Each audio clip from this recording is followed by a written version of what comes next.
ಪ್ರಧಾನಿ ನರೇಂದ್ರ ಮೋದಿ ಅವರ ಟ್ವೀಟ್ಗೆ ಖರ್ಗೆ ಅವರು ತಿರುಗೇಟನ್ನ ಕೊಟ್ಟಿದ್ದಾರೆ.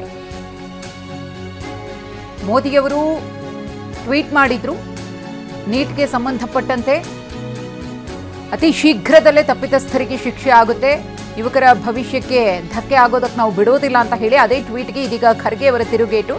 ನಿಮ್ಮ ಆಡಳಿತದಲ್ಲಿ ದೇಶದ ಶಿಕ್ಷಣ ವ್ಯವಸ್ಥೆ ನಶಿಸಿ ಹೋಗಿದೆ. ನಮಗೆ ಸುಳ್ಳು ಭರವಸೆ, ಸಣ್ಣ ಪುಟ್ಟ ಘೋಷಣೆಗಳು ಬೇಕಾಗಿಲ್ಲ. ವಿದ್ಯಾರ್ಥಿಗಳ ಮೇಲೆ ಲಾಠಿ ಚಾರ್ಜ್, ಪೆಲೆಟ್ ಗನ್ ಬಳಕೆಯಾಗಿದೆ. ಮಕ್ಕಳಂತಿರುವ ಯುವಕರ ಮೇಲೆ ಕರುಣೆ ಇಲ್ಲದೆ ದೌರ್ಜನ್ಯವನ್ನ ಎಸಗಲಾಗಿದೆ. ಶಿಕ್ಷಣ ಸಚಿವ ಧರ್ಮೇಂದ್ರ ಪ್ರಧಾನ್ ರವರನ್ನ ತಕ್ಷಣ ವಜಾಗೊಳಿಸಿ. ಬೇರೆ ಯಾವುದೇ ರೀತಿಯ ಘೋಷಣೆಗಳು ಅನವಶ್ಯಕವಾಗಿ ನಾವು ನಿಮ್ಮಿಂದ ನಿರೀಕ್ಷೆ ಮಾಡ್ತಾ ಇಲ್ಲ. ದೌರ್ಜನ್ಯದ ಕ್ರಮಗಳಿಗಾಗಿ ಕೇಂದ್ರ ಸರ್ಕಾರ ಕ್ಷಮೆ ಕೇಳಬೇಕು. ದಾಳಿಗೆ ಒಳಗಾದ ಪ್ರತಿಯೊಬ್ಬ ಯುವಕನಿಗೆ ನ್ಯಾಯ ಸಿಗಬೇಕು. ವಿದ್ಯಾರ್ಥಿಗಳ ಪ್ರಮುಖ 3 ಬೇಡಿಕೆಗಳನ್ನು ನೀವು ಈಡೇರಿಸಬೇಕು ಅಂತ ಹೇಳಿ ಟ್ವೀಟ್ ಮೂಲಕ ಖಾರವಾಗಿಯೇ ಎಐಸಿಸಿ ಅಧ್ಯಕ್ಷರಾಗಿರುವ ಮಲ್ಲಿಕಾರ್ಜುನ ಖರ್ಗೆ ಅವರು ಪ್ರಧಾನಿ ನರೇಂದ್ರ ಮೋದಿ ಅವರ ವಿರುದ್ಧ ಕಿಡಿಕಾರಿದ್ದಾರೆ.